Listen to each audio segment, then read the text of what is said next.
हमारा आज का पहला टॉपिक रहेगा relation between current and drift velocity. कल हमने ड्रिफ्ट वेलोसिटी को पढ़ा था। क्या हमारा डायग्राम था, उसके अकॉर्डेंस में याद करें बातों को। तो ऐसे हमने कंडक्टर लिया था जिसको किसी बैटरी से हम कनेक्ट करेंगे। गिवन पोटेंशियल वी है, इसमें करंट आई फ्लो करता है। हमने कहा इसका area of cross section A, और ये जो सेक्शन हमने लिया है उसकी लेंथ एल है। तो जब पोटेंशियल डिफरेंस या इलेक्ट्रिक फील्ड लगेगा तो इस तरफ मूव करेंगे वीडी स्पीड से, ड्रिफ्ट वेलोसिटी से। कौन मूव करेगा? इलेक्ट्रॉन्स। इलेक्ट्रॉन इस तरीके से मूव करेंगे। हमें इस करंट और ड्रिफ्ट वेलोसिटी की रिलेशन निकालनी है। कल हमने ड्रिफ्ट वेलोसिटी की रिलेशन निकाली थी पोटेंशियल से या इलेक्ट्रिक फील्ड के टर्म में कह सकते हैं। जरा देखते हैं उस चीज को। when a section of wire is connected to a source of EMF। ध्यान देना, EMF का मतलब क्या है? हमारा पोटेंशियल से मीनिंग है, बताया था। then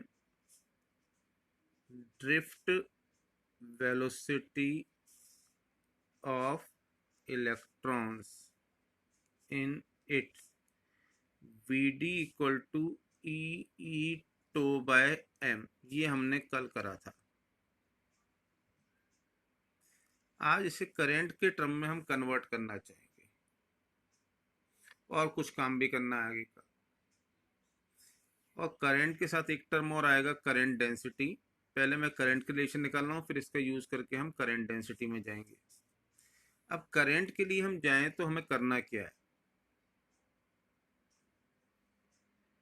अब गौर से जरा एक टर्म को समझना कि V, थोड़ा सा ऐसे आगे लिख दूं टर्म को हम चेंज करने के लिए, कि यहाँ पर कोई इलेक्ट्रॉन एक एंड से चल के दूसरे एंड तक जब तक पहुंचेगा तो उसको टोटल डिस्टेंस L कवर करना पड़ेगा। जब ये इलेक्ट्रॉन यहाँ तक आएगा तो इसका मतलब है कि इस बीच के सारे इलेक्ट्रॉन्स भी मूव कर जाएंगे। जब राइट एंड का लेफ्ट एंड तक पहुंचेगा इलेक्ट्रॉन तो उससे पहले के बीच के सारे इलेक्ट्रॉन मूव कर जाएंगे। हमें उन इलेक्ट्रॉन का नंबर कैलकुलेट करके करंट निकालना है। Let small n be number of free electrons per unit volume, then total number of free electron in conductor। Capital N equal to small n into volume होगा। ऐसा क्यों कह रहा हूँ बेटा स्मॉल n इंटू वॉल्यूम? क्योंकि ये पर यूनिट वॉल्यूम है तो टोटल वॉल्यूम से मल्टीप्लाई करना पड़ेगा। और जो ये ऊपर डायग्राम बनाया है, इस डायग्राम का वॉल्यूम कितना होगा इस वाले वायर का? Area of cross section into length. तो इतने नंबर ऑफ फ्री इलेक्ट्रॉन्स हम पे होंगे। ध्यान देना, फ्री इलेक्ट्रॉन की बात कह रहा हूं, not total number of electrons. Therefore free charge, free charge से मतलब क्या है? वो चार्ज जो करंट में पार्टिसिपेट कर सकता है।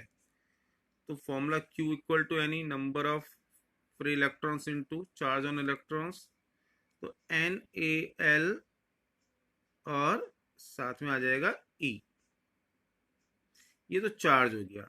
अब इसको यहां से यहां तक पहुंचने में टाइम कितना लगेगा? Now time to cross entire length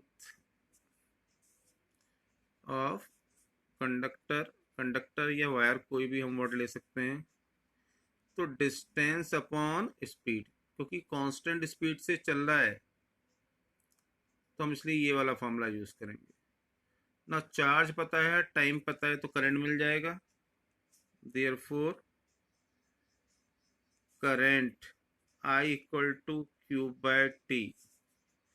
Q हो गया NaLe अपॉन टी की वैल्यू L अपॉन Vd। ये L तो कैंसिल आउट हो जाएगा, ये ऊपर पलट के जाएगा, तो I इक्वल टू NaeVd। ये हमारा फॉर्मूला बन गया करंट का। ना यहाँ से कुछ और रिलेशनशिप स्टार्ट होती हैं, और आपको जो अगला पोर्शन समझा रहा हूं उसको एग्जाम के पॉइंट ऑफ व्यू से बहुत केयरफुली डील करना होगा। कारण क्योंकि यहाँ पे अब कई सारे टॉपिक बनेंगे जो एक दूसरे से रिलेटेड हैं, तो हमें किस में क्या लिखना है इसकी बड़ी इंपॉर्टेंस हो जाती है। हम ज्यादा लिख के आ जाएंगे तो कोई उसका फायदा नहीं मिलेगा, और कम लिख दिया तो ऑब्वियसली नंबर कट जाएंगे, ज्यादा तो नंबर दिए नहीं जाएंगे। तो इसलिए अगली कुछ चीज़ों में से जब धीरे धीरे प्रैक्टिस करेंगे तो आपको ध्यान में आएगा, और ध्यान में लाना भी है कि हम किस चीज़ को लिखें एग्ज़ाम में, किस चीज़ को ना लिखें। अब उसी पॉइंट ऑफ व्यू से मैं आगे चल रहा हूँ इस ऊपर इक्वेशन 1 का यूज़ करते हुए। सबसे पहले इसकी रिलेशन बनाऊंगा मैं ओम्स लॉ के अकॉर्डेंस में। करंट की क्या हम प्रूव करेंगे? Ohm's law. हमें पता है ओम्स लॉ क्या होता है, अब यहाँ पे हमें उसे प्रूव करना है। ओम्स लॉ को क्या करना है? To prove. V equal to I R हमने पढ़ा है, वही यूज करना है, यही डायग्राम, यही सब चीजें कंटिन्यू करेंगे। तो कैसे लिखे?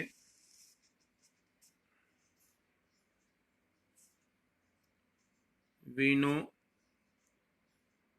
Current I equal to NaeVd, ये इक्वेशन 1 निकाली, and drift velocity Vd equal to E2 by m।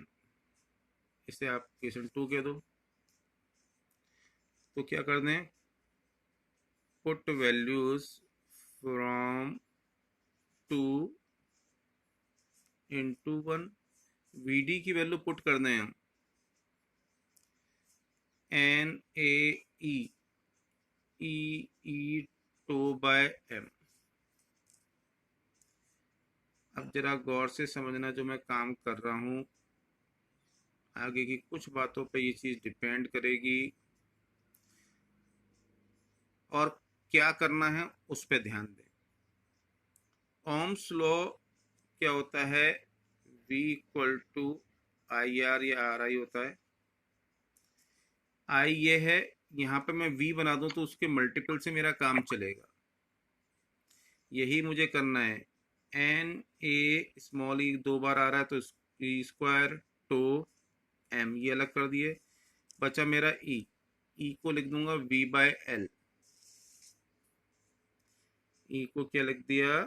V by L, because potential क्या होता है? E बाय L या E बाय R, हमने पढ़ा था formula. So V equal to, क्योंकि मुझे इससे कंपेयर करना है, V equal to R I से कंपेयर करना है ना, तो उस हिसाब से लिखूँ। सारे टर्म्स इधर कर दिए, आई तो मेरा अलग रहेगा ही रहेगा, बाकी सारा ब्रैकेट का m upon n E square tau L A, ये टर्म मेरे बन जाएंगे। तो अब कैसे लिखूं मैं आगे की बात? On comparing with V equal to R I, ये क्या है? ओम्स लॉ है। we have resistance R equal to m upon n e square to L by A। बोलो बेटा क्या बोल रहे हो? बोलिए बेटा जी, क्या डाउट है? हैंड रेज करा था। सब बाई मिस्टेक हो गया। ओके बेटा, तो ये फॉर्मूला हमारा आ गया, ये रेजिस्टेंस होगा, ओम्स लॉ प्रूफ भी हो गया। ये क्या है? कांस्टेंट है। क्यों कांस्टेंट है, जरा उस पर गौर कर लें। मास, किसका मास है? इलेक्ट्रॉन का। Length of wire, area of wire, relaxation time e और एन सारे क्या हैं? कांस्टेंट रहेंगे। So therefore V proportional to I, this proves Ohm's law. ध्यान में कि बेटा ओम्स लॉ कैसे प्रूव हो रहा है, छोटा सा काम है। अब यहां पर रेजिस्टेंस का हमें फॉर्मूला मिल गया। इस रेजिस्टेंस के फॉर्मूले को हम फिर एक और फॉर्मूले में कन्वर्ट करेंगे, that is called resistivity. As we no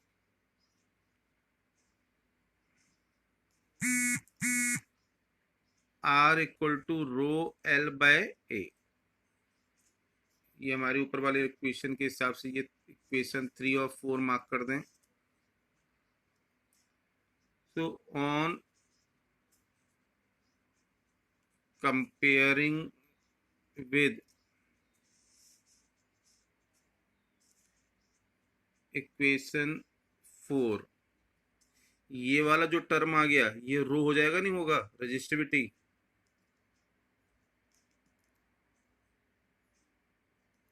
resistivity rho equal to m upon n e square to.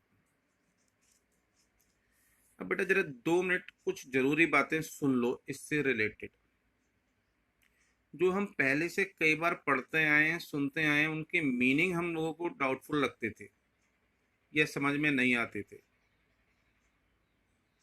हम लोगों ने रेजिस्टेंस के बारे में ये पढ़ा है कि वो लेंथ और एरिया पे डिपेंड करता है, ये वाला फॉर्मूले के अकॉर्डिंग्स में।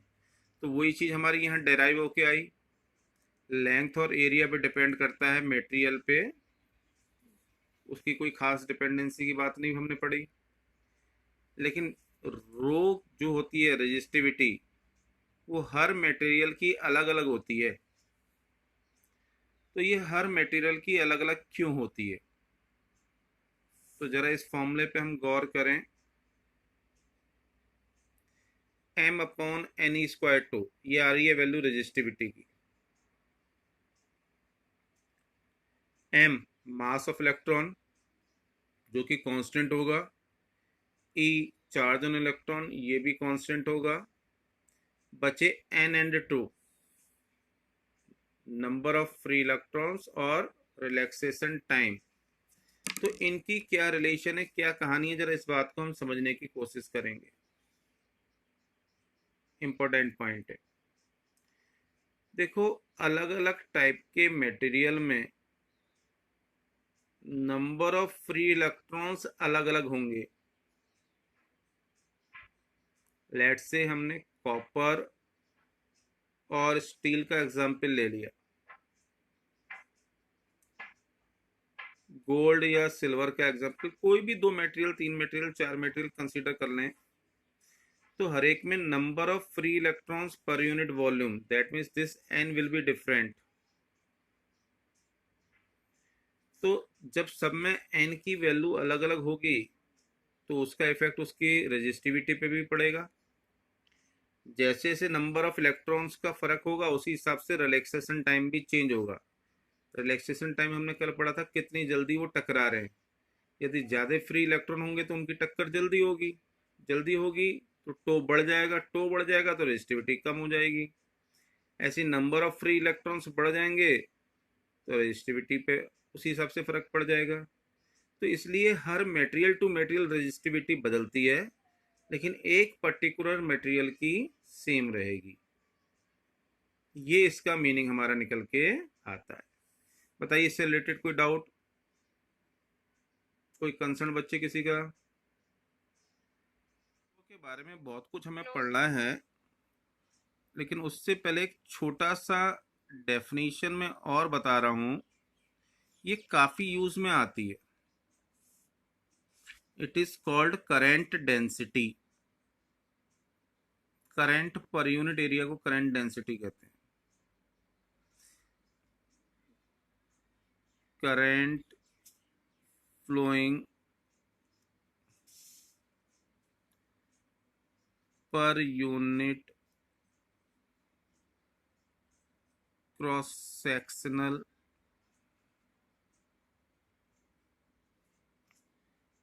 Area normal to it is known as current density। बच्चे जो ये मैंने डेफिनेशन लिखी, इसमें सिर्फ एक ही पॉइंट ऐसा आ रहा है जो हमें खास तौर से समझना है, that is normal to it. क्या पॉइंट है? नॉर्मल टू इट का। अब इसको जरा दो अलग अलग डायग्राम से सिचुएशन से समझते हैं, तभी हमारा डेरिवेशन का फॉर्मूला बनेगा। अब तक जैसे हमने पीछे एक डायग्राम बनाया था, उसकी मैं बात करूं पहले। सबसे सिंपल सिनेरियो, हम कह रहे थे इसमें से करंट आई जा रहा है और इसका क्रॉस सेक्शन एरिया ए है। तो क्रॉस सेक्शन ऐसे जाएगा, यहां से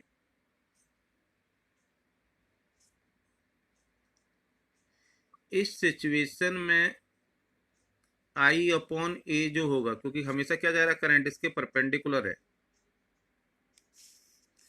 तो करंट डेंसिटी कितनी हो जाएगी हमारी?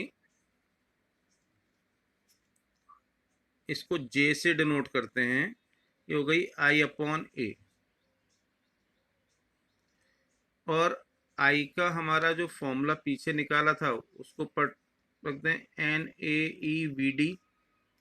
तो ए से ए कैंसिल हो जाएगा, एन ई वी डी हमारा यूनिट हमारी इसकी निकाल सकते हैं। क्या होगी यूनिट? करंट की यूनिट एम्पियर और एरिया की मीटर स्क्वायर। तो एम्पियर पर मीटर स्क्वायर इसकी यूनिट हो जाएगी। ऐसे ही हम इसके और भी फॉर्मूले पुट बना सकते हैं, वीडे की वैल्यू पुट करने के बाद बन सकते हैं। वो हम धीरे धीरे देखते रहेंगे, कोई बहुत बड़ा इशू नहीं। मेन बात आती है, ये इसका मेथड 1 था जब ये ऑलरेडी परपेंडिकुलर है। नाउ थ्योरेटिकली तो इतना ही पढ़ना काफ़ी है, लेकिन जब हम प्रॉब्लम्स को सॉल्व करने जाते हैं, न्यूमेरिकल्स को सॉल्व करने चाहते हैं, तो एक और प्रॉब्लम हमारे सामने आती है। वो प्रॉब्लम क्या है, एक डायग्राम से समझने की कोशिश करते हैं कि हमारा वायर कहीं पे तो ऐसे जा रहा था, लेकिन उसको आगे कुछ इस तरीके से हमने कट कर दिया। ऐसा हो सकता है वायर के साथ किसी के, वायर तो ऐसे निकलेगा। अब यहाँ पे करंट डेंसिटी का फर्क आ जाएगा इस पोजीशन पे। इस जगह पे मैं करंट डेंसिटी डिफाइन करूंगा तो ये ऊपर वाले मेथड से हो जाएगी, लेकिन इस वाले क्रॉस सेक्शन पे करंट डेंसिटी क्या होगी? तो ये इस पोर्शन का जो नॉर्मल है वो इसकी डायरेक्शन से एंगल बना रहा है थीटा।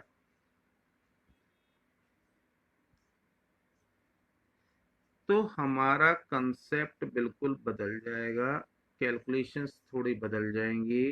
कैसे? Let's focus on that. When the surface is in an inclination with current, then I equal to J dot A, ये आपको ध्यान रखना है। अब ये ऐसा क्या क्यों रहा हूं, जे डॉट ए या I equal to J A cos theta हम करते थे, तो बड़ा सिंपल सा रीजन है, आसानी से हम उसको समझ लेंगे। इतने पोर्शन का एरिया ए है, तो करंट आई ऐसे जाना चाहिए, मेरा करंट तो जितना एंटर करेगा उतना ही एग्जिट करेगा। तो component of current along the normal कितना हो जाएगा, सर ये उल्टा क्या, ये एरिया का वेक्टर ये हो जाएगा ए, एरिया का कंपोनेंट इसके अलोंग लेना पड़ेगा ए कॉस थीटा, और करंट डेंसिटी से उसको मल्टीप्लाई करेंगे, तो I equal to J A cos theta हो जाएगा। नॉर्मल का कंपोनेंट लेंगे, उसके बेसिस पर करेंगे। यदि मैं कंपोनेंट एरिया के साथ लूंगा तो 90 माइनस थीटा का आ जाएगा, मुझे फिर उसको लंबा खींचना पड़ेगा। तो ये हमारा फॉर्मूला आ जाता है, तो J equal to I upon A cos theta हो जाएगा, और J I upon A cos theta. आप इसको ऐसे भी समझ सकते हैं कि हमारे सामने से इस तरीके से बहुत सारी लाइंस जा रही हैं इसके पैरेलल, मैंने हाथ टेढ़ा रख दिया उसके सामने, तो इन दोनों के बीच जो एंगल आ रहा है, तो इधर परपेंडिकुलर जाने वाली लाइंस का नंबर में चेंज आ जाएगा, उसकी कुछ शेड आ जाती है, उस शेड को हमें कवर करना है। नाउ वापस आता हूं मैं ओम्स लॉ वाली कंडीशन में, वहां पर मुझे कुछ चीजों को और ढंग से पढ़ना है। मैंने प्रीवियस वाली सिचुएशन में आपको बेटा जी ओम्स लॉ का डेरिवेशन तो करवा दिया, ये वाला हमने यहाँ इसका स्टेटमेंट नहीं पढ़ा है। ये मान के चल रहे थे कि ये स्टेटमेंट होता है, हमें पहले से पता है, बट वास्तव में वो इस समय का काम ही करना था, इस चीज़ को सेपरेट रखना चाह रहा था, क्योंकि ओम्स लॉ का डेरिवेशन का टॉपिक 2 नंबर से ऊपर का जाता नहीं है, तो इसलिए हमने डेरिवेशन वाला ही पॉइंट यहाँ समझा, और डेफिनेशन अलग से सेपरेटली 1 नंबर की आती है। दोनों मिला के 3 मार्क्स का क्वेश्चन रेयरली आएगा ही नहीं, ये मान के चलना है। ओम्स लॉ, इसकी डेफिनेशन को देखेंगे।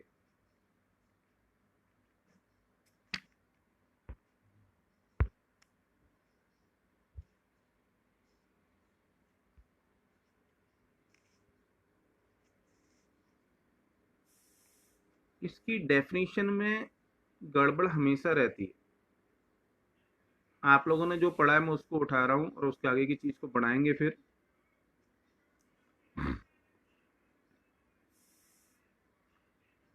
कि when a source of EMF is applied across a given conductor, then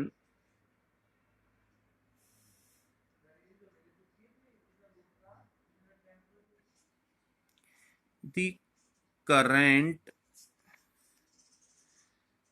flowing through it is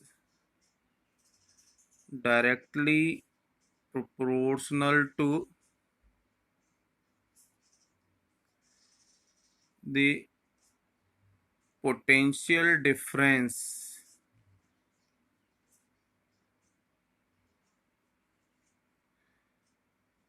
applied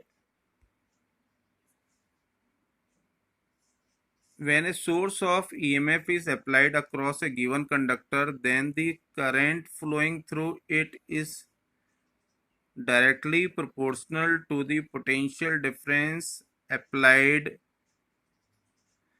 across the conductor, that is I proportional to V or V proportional to I और V equal to R I ऐसे लिखते हैं। यहां तक हमने पढ़ा था। यहां एक कंडीशन और कहनी है, प्रोवाइडेड। ये प्रोवाइडेड हमारे लिए ज़्यादा इंपॉर्टेंट है। 10 तक वगैरह में जो पढ़ते थे आपको इतनी ही बात पढ़ाई जाती थी, बट नाउ प्रोवाइडेड में 2 पॉइंट ले रहा हूं मैं। Provided physical conditions remains same and source of EMF यानी कि battery should be infinite in nature। बेटा इन दो बातों को जरा हम गौर से समझें।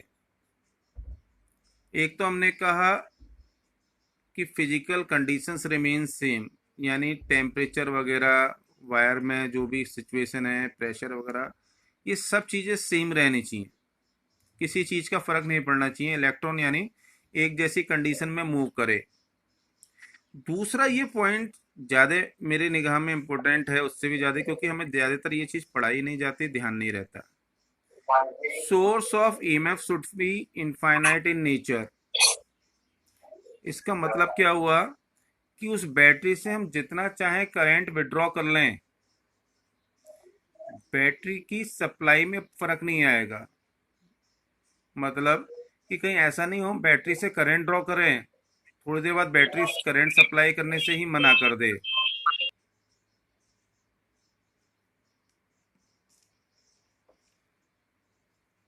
नाउ एक छोटी सी चीज और समझते हैं, दो ग्राफ को हम समझने की कोशिश करते हैं।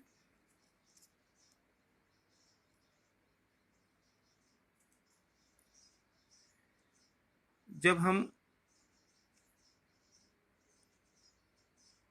ग्राफ में, आप एक चीज को जरा ध्यान रखना, ज्यादातर ग्राफ का नाम वीआई ग्राफ लिखा होगा। आपको पहले भी कहा था जो नाम पहले लिखा होता है वो वाई एक्सिस पे, दूसरे को एक्स एक्सिस पे लेते हैं।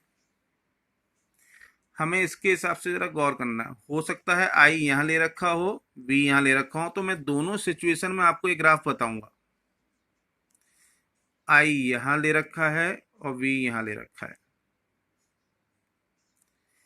ग्राफ हमारा जाएगा स्ट्रेट लाइन दोनों ही केसेस में, दोनों ही केस में एक्स रहेगा।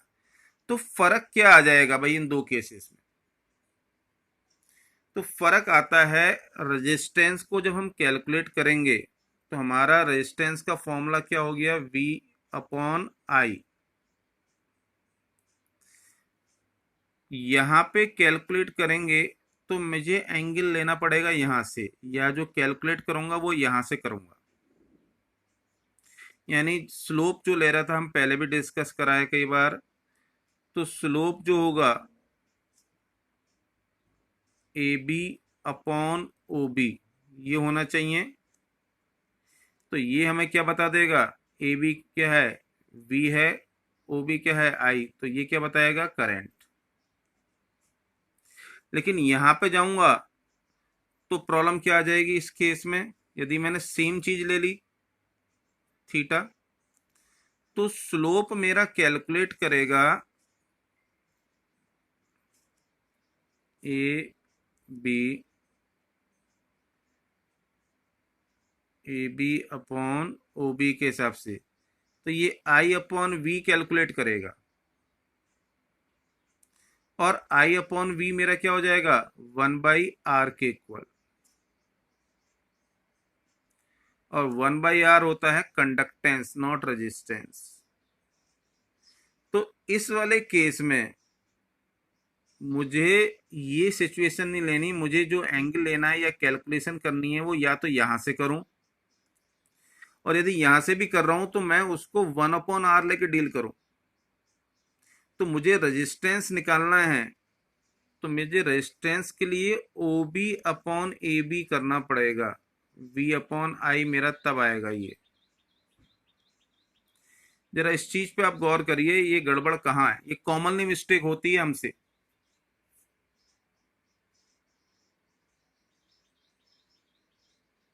क्या ये पॉइंट समझ में आ रहा है? एक्सिस पे क्या ले रखा है, हमें इसका ध्यान देना है।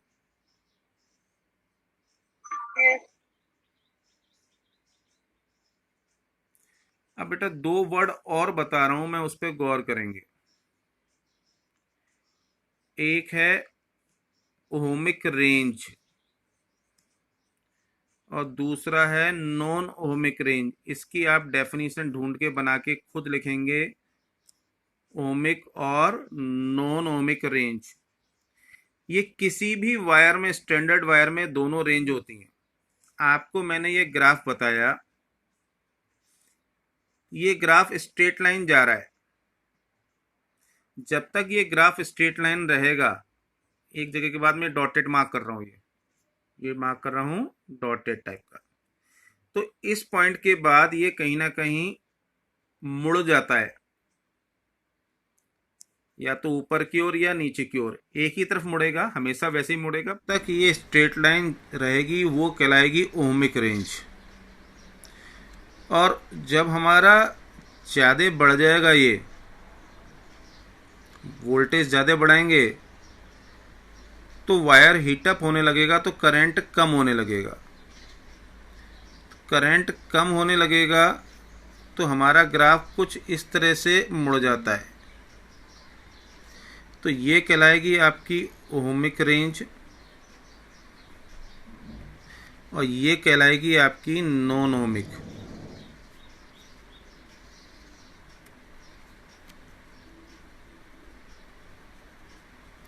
यहाँ आ गई नॉन ओहमिक रेंज, यहाँ आ गई ओहमिक रेंज। इसका ध्यान रखेंगे आप।